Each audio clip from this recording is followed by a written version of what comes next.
Assalamualaikum warahmatullahi wabarakatuh. A'udzubillahi minasyaitonirrajim. Bismillahirrahmanirrahim. Asyhadu alla ilaha illallah wa asyhadu anna Muhammadar Rasulullah. Wa sholli ala sayyidina Muhammad wa ala ali sayyidina Muhammad. Baik, di video kali ini saya buat tadi setelah habis tarawih.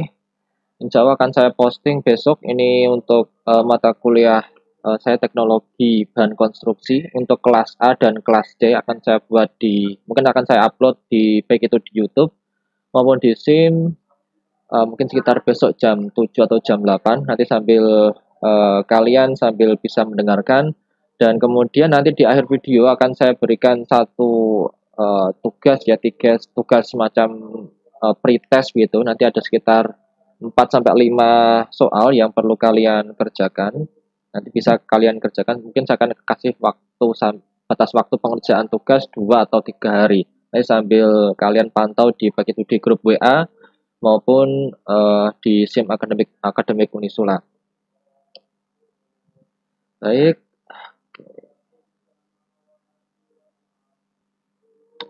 Baik untuk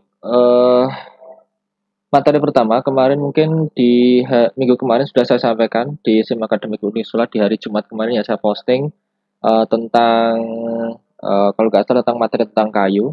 Tapi untuk di video kali ini saya akan bahas sedikit flashback gitu ya, review dari yang sudah disampaikan oleh Pak Rahmat, dosen pertama di TBK, di mana harusnya Pak Rahmat sudah menyampaikan beberapa poin tentang material beton. Jadi kita mungkin akan sedikit saya tuliskan. Yang akan kita pelajari di sini adalah teknologi bahan konstruksi. Di mana yang kita bahas adalah tentang bahan penyusun suatu konstruksi ya. Jadi suatu konstruksi kalau mungkin di AS1 kalian sudah diajarkan di mana yang namanya konstruksi itu adalah bisa berupa gedung atau jembatan atau mungkin perkerasan atau mungkin struktur-struktur atau konstruksi-konstruksi yang lain. Yang kita bahas adalah bahan penyusun utamanya. Dan nanti mungkin akan sedikit saya sisipkan tentang teknologi dari perkembangan bahan-bahan konstruksi. Jadi kalau kita sebelum kita masuk ke beton ya, nanti kita sedikit bahas tentang beton di video kali ini. Untuk bahan konstruksi itu secara umum itu ada mungkin beton ya, oke, beton. Kemudian ada mungkin baja atau besi, boleh. Kemudian ada lagi mungkin kayu. Jadi nanti tiga ini yang akan kalian pelajari secara keseluruhan di teknologi bahan konstruksi mulai sebelum UTS kemarin sampai nanti menjelang UAS. Jadi ada 3 pokok bahasan yang akan kalian pelajari. Jadi ada beton, baja, besi, kayu. Kemudian ada juga nanti ada konstruksi lagi, mungkin aspal gitu ya, aspal atau mungkin yang tidak yang sekunder gitu bisa kita katakan seperti itu. Bahan penyusun ada aluminium mungkin kemudian ada bata ya atau mungkin boleh kita sebut batu bata kemudian ada kalau di penutup atap ada genteng, ada asbes, ada yang lain-lain. Silakan itu ada bahan material sekunder, ada yang primer. Yang primer artinya adalah bahan penyusun utama. Kalau yang primer nggak ada, bangunan atau suatu konstruksi tidak akan bisa berdiri dengan layak. Itulah teknologi bahan konstruksi yang akan kalian pelajari nantinya. Beton kemarin sudah disampaikan Pak Rahmat. Nanti untuk porsi saja itu adalah untuk pembahasan tentang baja dan kayu. Baik, kita masuk sedikit untuk beton. Mungkin kemarin sudah dijelaskan banyak sekali tentang beton ya. Mungkin ini akan saya taruh zoom aja ya, 400% biasanya. Oke, untuk beton itu adalah untuk definisi ya. Jadi definisi beton itulah suatu campuran yang terdiri dari beberapa zat penyusun. Jadi pertama ada, kalau mungkin kalian membaca-baca dari referensi ya, yang namanya beton itu kan campuran semen, kemudian pasir dan kerikil. Baik semen, pasir dan kerikil Ya, mungkin sebenarnya tambah ada air ya. Air, semen, pasir, dan kerikil. Tapi sebenarnya secara umum dari bisa kita apa namanya breakdown ya zat penyusun beton itu menjadi yang pertama adalah agregat. Jadi ada agregat. Jadi ada agregat. Oke lah kita sebut saja agregat saja. Jadi nanti ada pembagiannya sendiri. Ada agregat halus atau mungkin kasar dulu dan agregat halus. Jadi untuk bahan penyusun beton itu adalah pertama agregat, entah itu agregat kasar, kasar atau halus. Jadi bisa kita pakai agregat kasar saja, bisa kita juga pakai agregat halus saja, atau campurannya kasar dan halus. Itu termasuknya masuk ke agregat. Tadi saya sebutkan untuk pasir itu masuknya adalah agregat halus. Untuk kerikil dia masuknya ke agregat kasar. Nanti cara membedakannya seperti apa? Nanti akan kita jelaskan di sini secara sederhana saja. Nanti kalian coba explore lagi atau mungkin kemarin sudah disampaikan oleh Pak Rahmat. Kemudian zat penyusun yang kedua itu adalah zat pengikat. Zat pengikat ini salah satunya itu adalah campuran semen dan air. Ingat, semen dan air ya, bukan semen saja, tapi ada campuran semen dan air. Kalau semen saja dia tidak berfungsi sebagai pengikat, tapi dia harus ada campuran airnya juga. Nah, nanti untuk semen dan air ini nanti akan muncul yang namanya FAS, faktor air semen, perbandingan proporsi antara semen dan air. Biasanya yang normal ya, beton normal di lapangan mungkin 0,6. Jadi ada FAS 0,6, itu artinya apa ya? Airnya itu adalah 0,6 dari total berat semen. Atau mungkin kalau secara teoritis itu paling kecil itu adalah 0,3. Jadi paling sedikit 0,3 itu pun hanya bisa dilakukan di laboratorium dan itu untuk mencapai 0,3 fast 0,3 itu sangat susah sekali.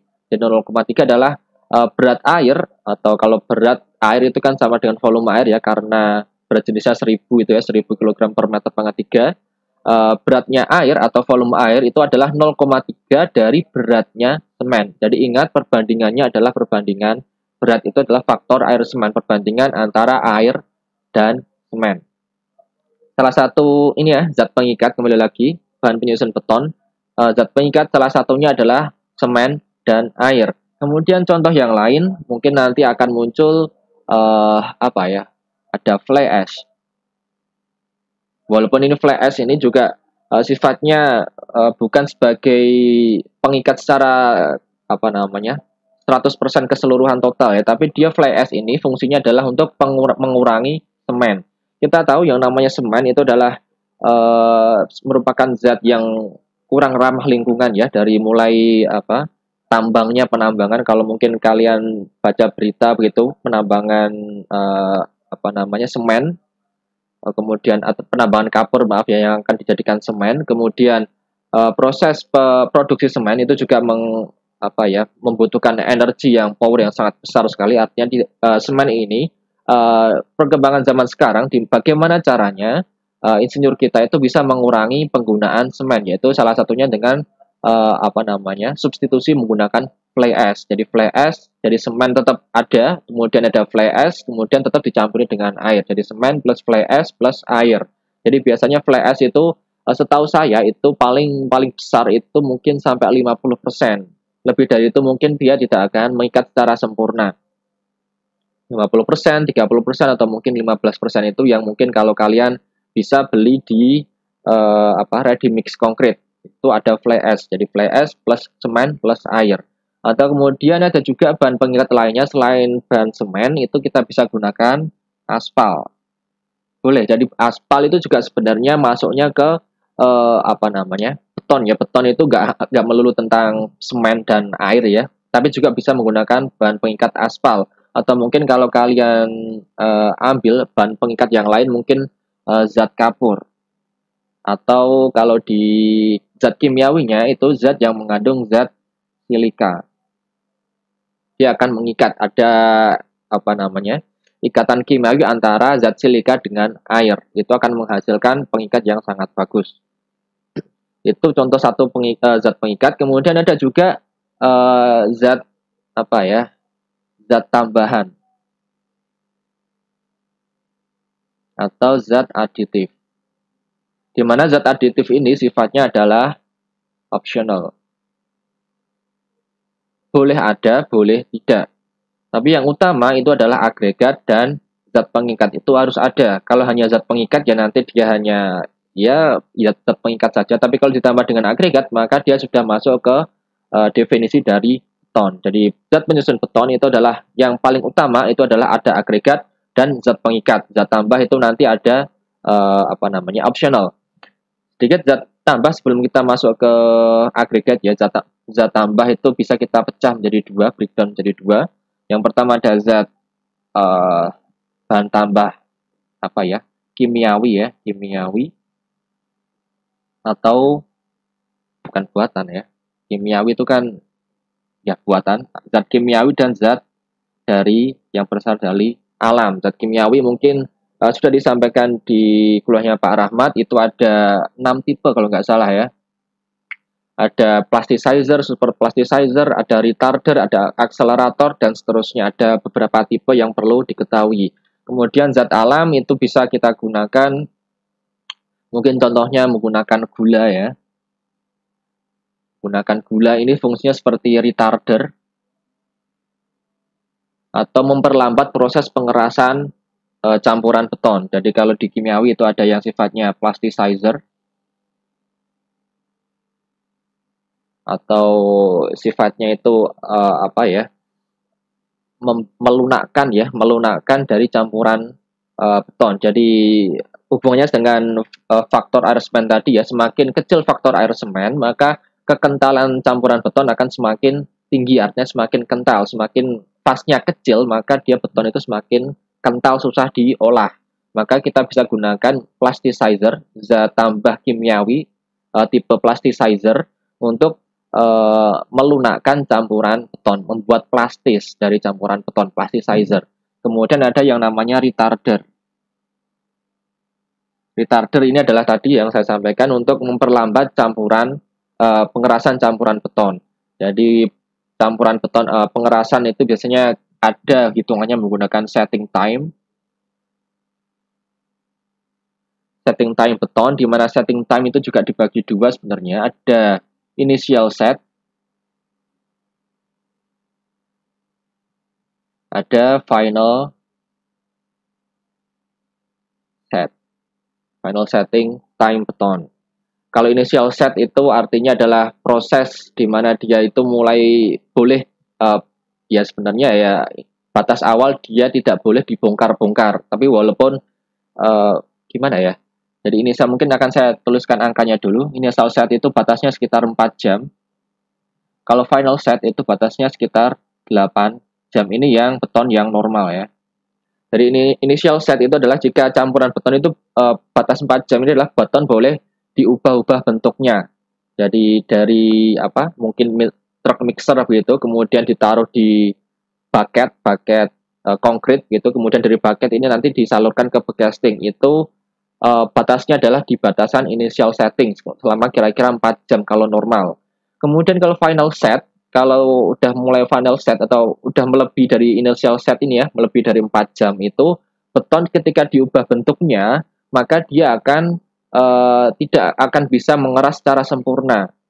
Kemudian setelah final set, apalagi kalau sudah di final setting, setelah 8 jam, itu proses pengerasan sudah berlangsung. Jadi kalau sudah diubah bentuknya di antara 4 jam dan 8 jam, itu nanti kekuatannya tidak akan mencapai kekuatan yang optimal. Ini adalah initial set dan final setting dari konkrit.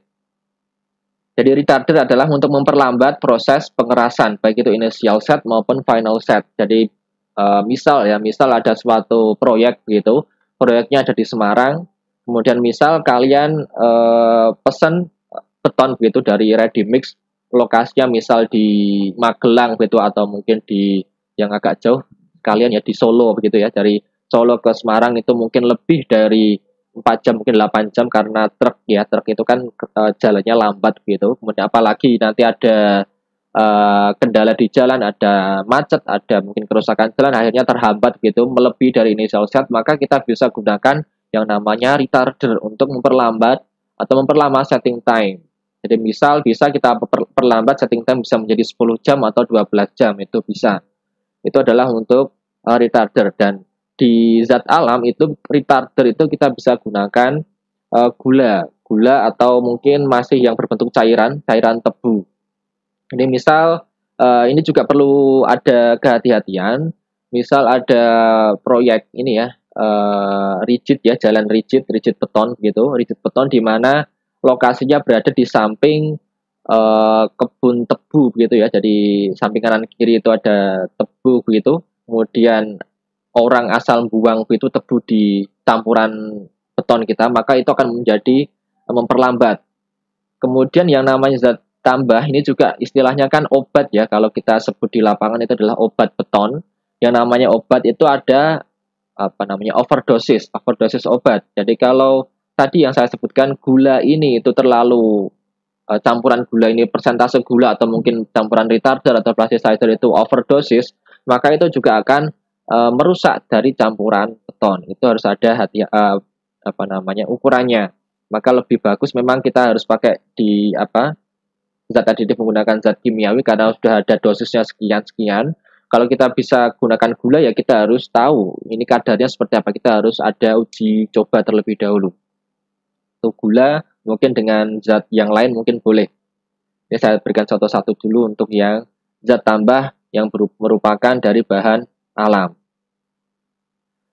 Oke, kita kembali lagi ke agregat ya. Tadi sudah saya sebutkan ada zat pengikat, zat tambah. Sekarang kita kembali lagi ke agregat. Agregat kasar dan agregat halus itu untuk membedakannya kita menggunakan yang namanya uji shift analisis. Jadi analisis ayakan ya. Nanti di TBK, di praktikum TBK insya Allah akan diadakan. Kemarin sudah saya hubungi ketua kepala laboratoriumnya. Insya Allah yang mulai tahun ini kita akan adakan. Mungkin yang tahun kemarin kan sempat vakum ya, nggak ada praktikum karena awal mula pandemi itu ya di tahun 2020. Jadi agak kesusahan. Kemudian saya minta di tahun ini sama kepala lab TBK-nya ini harus ada. Jadi mungkin yang gelombang pertama nanti di yang angkatan kemarin 2019, setelah 2019 selesai nanti akan yang angkatan 2020 yang akan kalian kerjakan di laboratorium. Mungkin nggak semuanya ya, mungkin sebagian kita pakai sistem hybrid. Jadi yang ada di dekat lokasi di Semarang bisa datang ke kampus untuk melakukan praktikum. Yang mungkin di luar kota atau mungkin di luar pulau Jawa ada berapa mungkin itu mungkin bisa mengikuti lewat Zoom atau nanti ada alat yang lain. Baik, kembali lagi ke agregat ya. Cara membedakan agregat kasar dan agregat halus itu menggunakan shift analysis, menggunakan saringan, analisa saringan. Jadi saringan itu ada beberapa ukuran ya. Jadi ada yang ukuran 1,5, 1,5 inci, ada yang 1 inci, dan seterusnya. Kemudian ada yang ukurannya, mungkin sedikit saya akan buka materi saya ya, sebentar.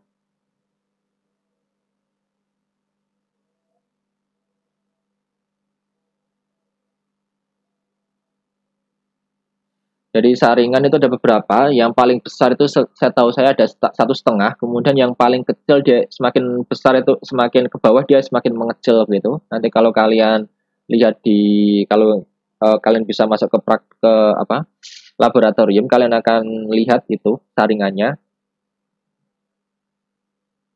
Kemudian yang paling kecil itu adalah saringan nomor 200. Bentar, ini ada ukuran-ukurannya enggak ya?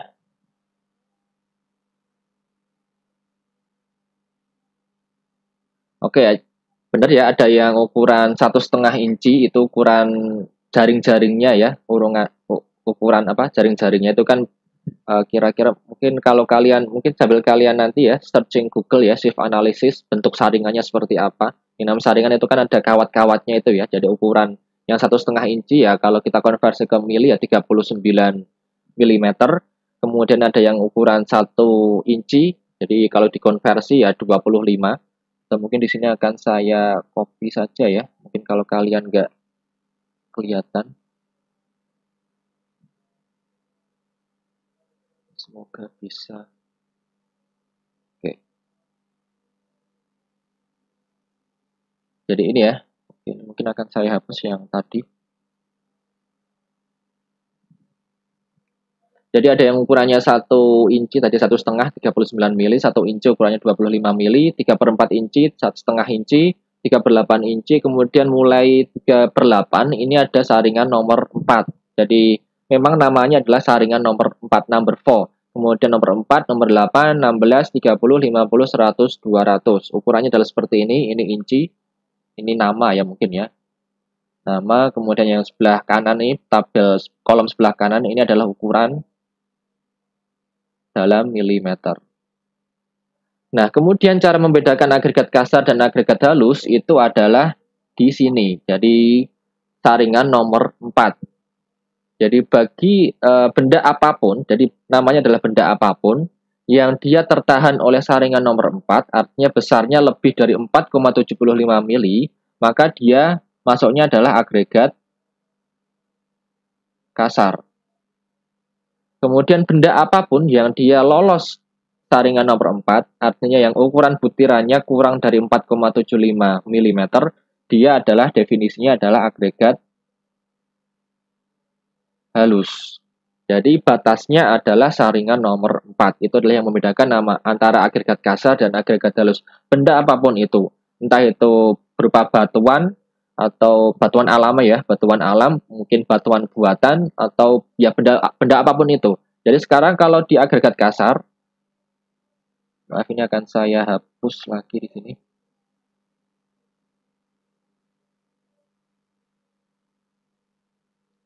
Jadi agregat kasar itu contohnya tadi ada kerikil ya.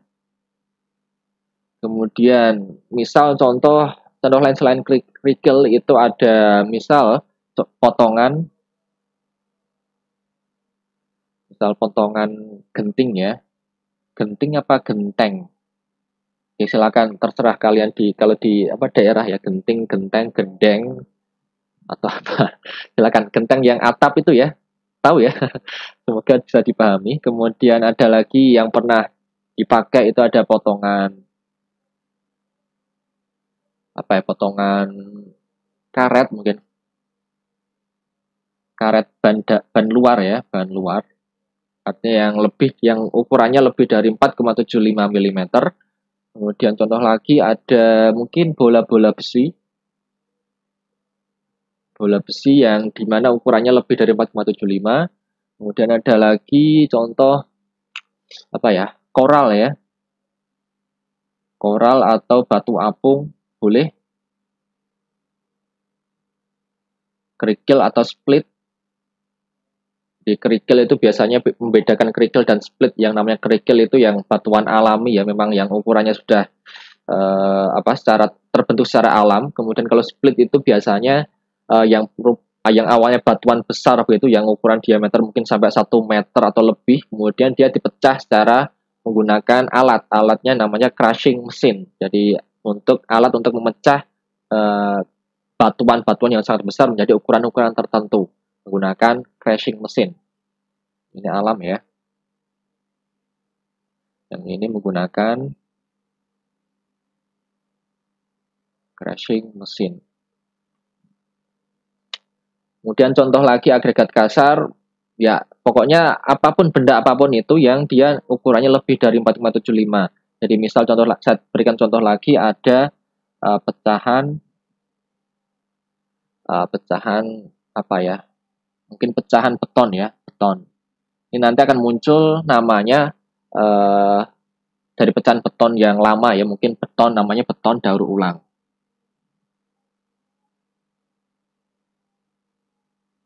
Kemudian mungkin seperti ini dari jika kita menggunakan agregat kasarnya menggunakan batu apung atau koral begitu, nanti dia akan muncul yang namanya beton ringan. Kemudian kalau tadi kita menggunakan bola besi sebagai agregat kasar, nanti akan muncul namanya lagi menjadi beton berat. Kemudian kalau kita menggunakan misal karet ban luar ya, karet ban roda itu ya, roda. Itu kita akan mendapatkan beton di mana nanti dia beton mungkin namanya mungkin beton ya, beton apa ya? Mungkin di mana beton ini nanti dia akan mendapatkan sifat yang lentur. Jadi kalau beton menggunakan potongan genteng nanti akan mendapatkan sifat yang berbeda-beda atau mungkin sifat ini tergantung dari agregat kasar ataupun agregat halus. Itu. Kemudian contoh agregat halus tadi selain pasir ya. Pasir, kemudian contoh lagi mungkin karena dia kecil ya, yang ukurannya kurang dari 4,75, mungkin dia serbuk mungkin ya. Mungkin serbuk apa ya? Serbuk potongan marmer ya, serbuk marmer gitu ya. Mungkin ada juga serbuk ya, semacam serbuk ya, serbuk entah serbuk besi ya. Ada ya. Ya contohnya seperti itulah. Ya pokoknya di mana benda apapun itu di mana nilai ukurannya dia kurang dari 4,75. Mungkin ada serbuk kaca atau ya silakan coba cari contoh-contohnya sendiri. Yang jelas yang namanya agregat kasar adalah agregat kasar dan agregat halus itu adalah batasnya adalah yang saringan nomor 4 atau yang ukurannya 4,75 mm. Jadi seperti itu. Silakan kalian cari sendiri contohnya baik itu agregat kasar maupun agregat halus. Jadi sekarang saya harapannya ketika sudah saya sampaikan seperti ini, kalian itu nggak terpaku ya, nggak terpaku yang namanya beton itu harus menggunakan pasir dan kerikil, tapi sebenarnya bahan-bahan yang lain itu juga bisa digunakan. Contoh tadi seperti menggunakan bola besi atau mungkin ada tambahan ada bola batu apung ya, batu apung, kemudian menggunakan styrofoam itu juga bisa. Di sini styrofoam itu apa ya, gabus atau apa silakan, itu banyak sekali yang bisa kita gunakan dan sifat-sifat agregat kasar dan agregat halus itu nantinya akan berimbas pada sifat campuran beton yang akan kita dapatkan. Seperti tadi ada menggunakan bola besi maka dia akan menjadi beton yang berat, menggunakan batu apung dia akan menjadi beton ringan dan seterusnya. Itu untuk zat penyusun beton ya. Ini saya nggak ngerti ini udah disampaikan atau belum. Ini mungkin kalau misal belum, ini ada satu tambahan dari saya sebelum kita masuk ke materi baja maupun kayu. Kemudian mungkin sedikit saya sampaikan. Tadi ada beton berat, ada beton ringan. Kemudian mungkin ada yang bertanya, yang kalau beton normal atau normalnya beton itu atau ringan sama berat itu kan dihitung dari berat jenis ya. Jadi beton normal, berat jenis mungkin saya akan kasih simbol ini ya, gamma gitu. Jadi gamma berat jenis beton normal itu kira-kira itu antara 2200 sampai ya mungkin 2200 deh. 2200 kg per meter pangkat 3. Jadi 2200 kg per meter pangkat 3. Kemudian kalau beton berat itu gamma itu sebenarnya antara berat sama ringan itu kan sebenarnya relatif ya.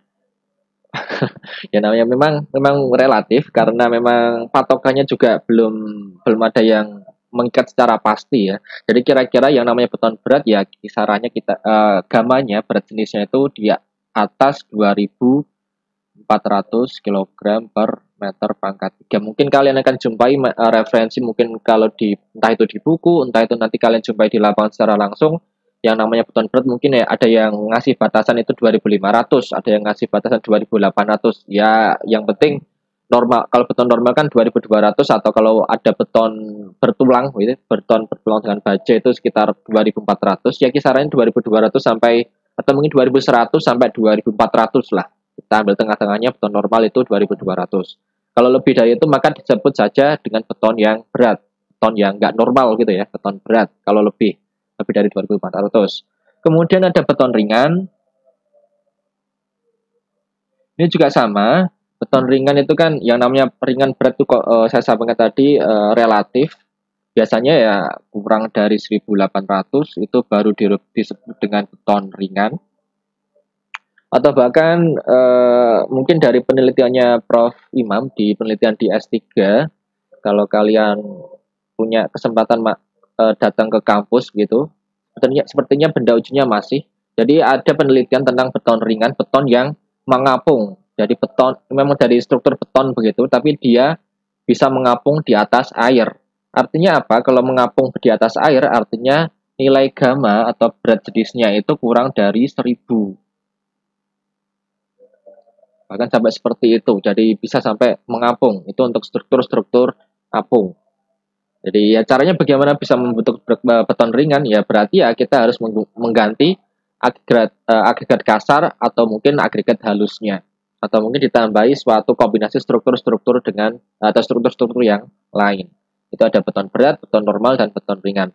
Tapi yang paling yang sementara mungkin perlu kalian ingat itu adalah dari berat jenis yang normal saja.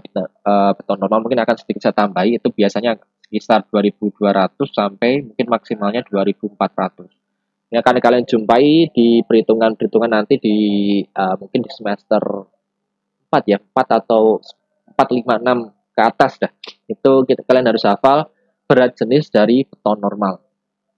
Paling enggak itu. Kemudian berat jenis sudah, kemudian sedikit saya akan tambahkan lagi ini ya, untuk mutu beton.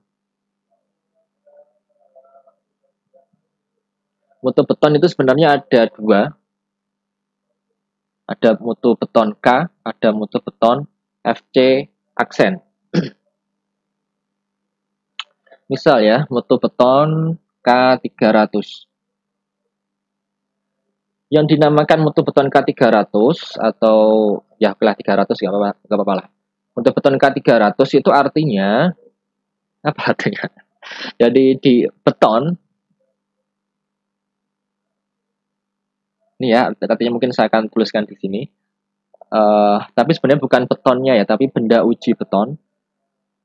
Jadi walaupun mutunya namanya mutu beton K300, itu artinya adalah benda uji beton. Jadi yang dihitung adalah dari benda ujinya, bukan dari struktur secara aslinya. Jadi benda uji beton, di mana bentuknya adalah bentuk apa ya? Kubus ya, bentuk kubus. Jadi kata kuncinya adalah benda uji beton itu harus berbentuk kubus. Harus berbentuk kubus, kemudian mampu menahan beban ya, beban tekan.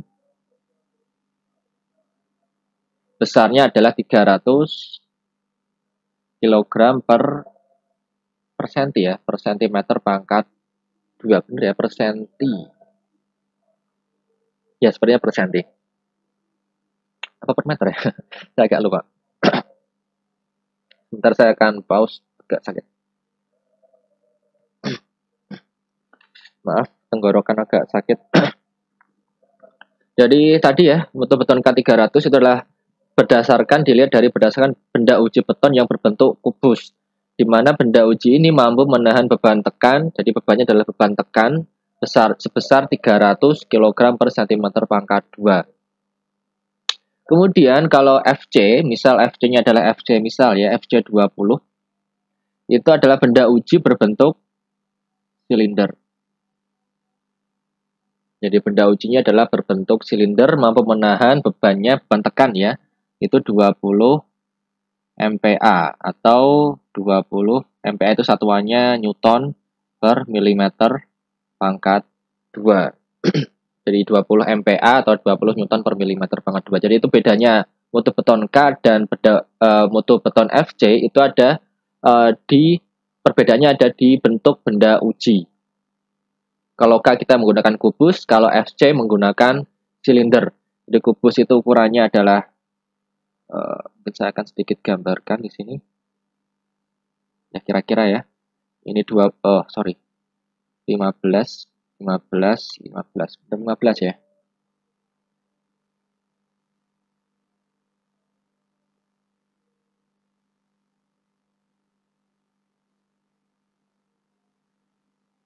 Oke, atau berapa nanti coba kalian cek sendiri apakah benar 15 atau berapa, apa 20 ya. Nah, coba kalian cek ya, nanti bisa kalian search di Google, saya kira itu banyak. Kalau benda uji silinder itu kira-kira ukurannya juga mungkin nanti coba kalian cek, diameternya 15, nanti tingginya 30. Sebenarnya yang kubus juga 15 deh.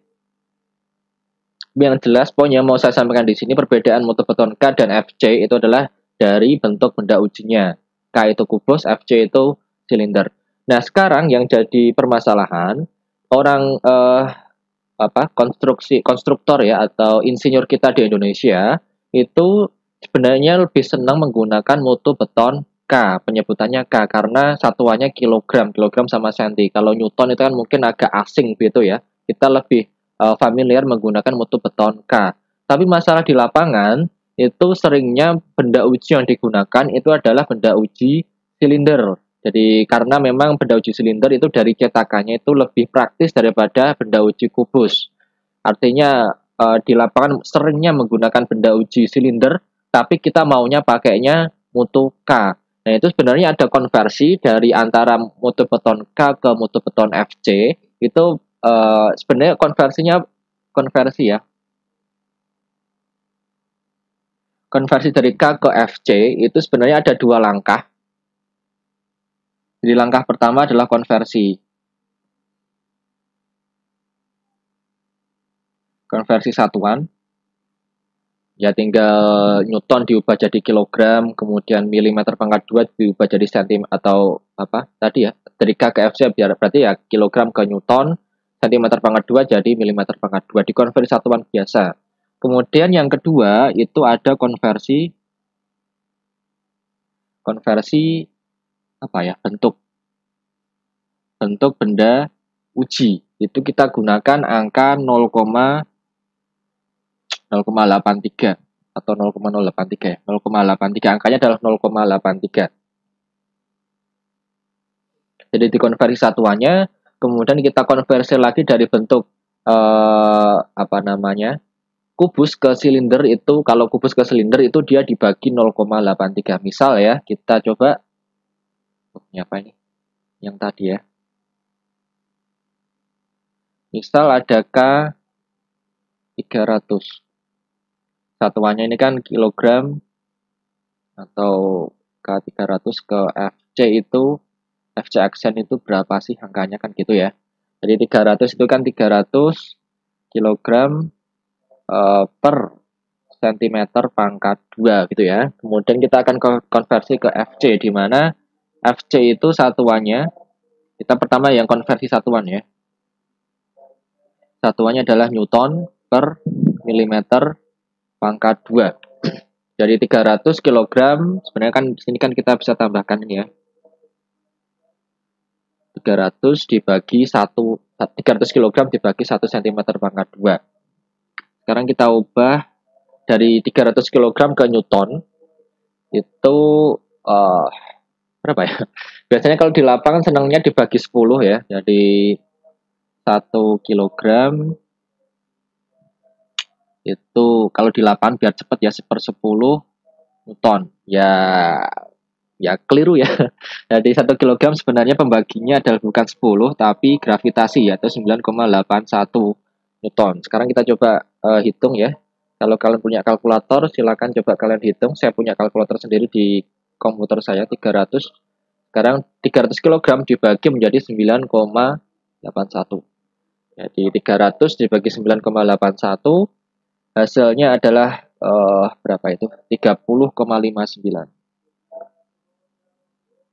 58 ya. Oke, 30,58. Sekarang 1 cm ke mili itu dibagi berapa dia? Cm ke mili itu kan kali 10 ya, berarti ini dikali 100. Benar gini ya? Ini semoga benar. Oke, sekarang masuk ke sebentar. Baik, sebentar ada sedikit kesalahan sepertinya ya. Oke, salahnya ada di sini. Jadi 1 kilogram itu sama dengan ini ya 9,81 ya, bukan dibagi ya. Tapi 1 kilogram sama dengan 9,81 Newton. Jadi satuannya dan angkanya adalah angka gravitasi. Artinya di sini agak ada sedikit kesalahan. Jadi 300 kilogram sama dengan kalau kita konversi ke Newton yaitu 300 dikali 9,81. Ketemunya adalah 2943, 2943. Kemudian 1 cm pangkat 2 sama dengan 100 mm pangkat 2. Kemudian kalau kita bagi 2943 dibagi 100, maka dia ketemunya 29,43 Newton per milimeter pangkat 2 atau ya sama ya 29,43 MPa. Kemudian langkah kedua kita konversi dari bentuk. Jadi angka ini, angka yang sudah kita konversi, kita kalikan 0,83. Jadi 29,43 dikali dengan 0,83. Jadi kalau kita punya kalkulator, di 29,43 dikali 0,83. Ketemunya adalah 24,4.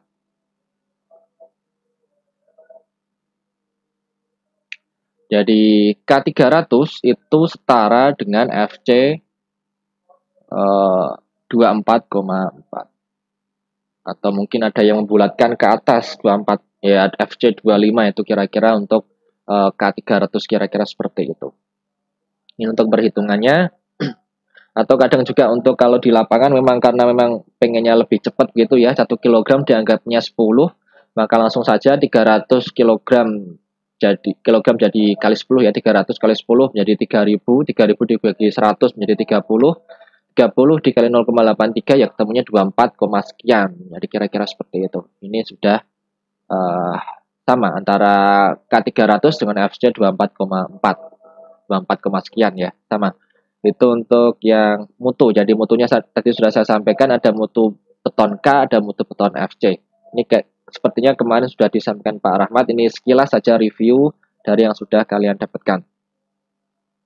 Kemudian yang perlu saya sampaikan juga, beton ini untuk pendahuluan juga ya, agar kalian juga mengerti mengapa sih beton itu harus, kalau kalian lihat ya di struktur beton atau maaf struktur apa kolom ya, kolom ada struktur balok, ada struktur plat mungkin, itu beton itu harus ditambahi dengan tulangan. Jadi memang beton itu dia lebih kuat terhadap gaya tekan dibandingkan dengan gaya tariknya. Jadi beton itu memang kekuatannya beton itu adalah di gaya tekan.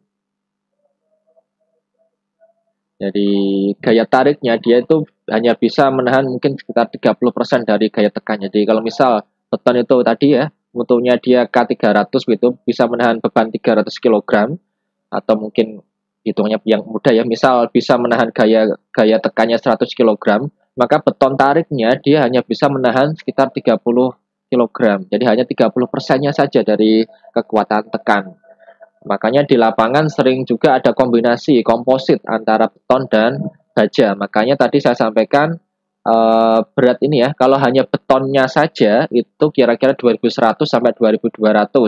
Karena ada tambahan baja, maka berat jenisnya beton bertulang ini dia kisarannya sekitar 2400 kg per meter pangkat 3. Jadi kenapa ditambahkan baja ya, karena beton itu lemah terhadap gaya tarik. Nah, gaya tarik ini dia diberikan, ditransferkan ke material baja. Nanti seperti apa detailnya, nanti kita akan coba pelajari di mungkin pertemuan selanjutnya. Insya Allah setelah Lebaran kita akan main di Zoom. Jadi ini mohon maaf karena masih saya gunakan secara offline YouTube ya. Jadi kita belum bisa bertemu langsung via Zoom.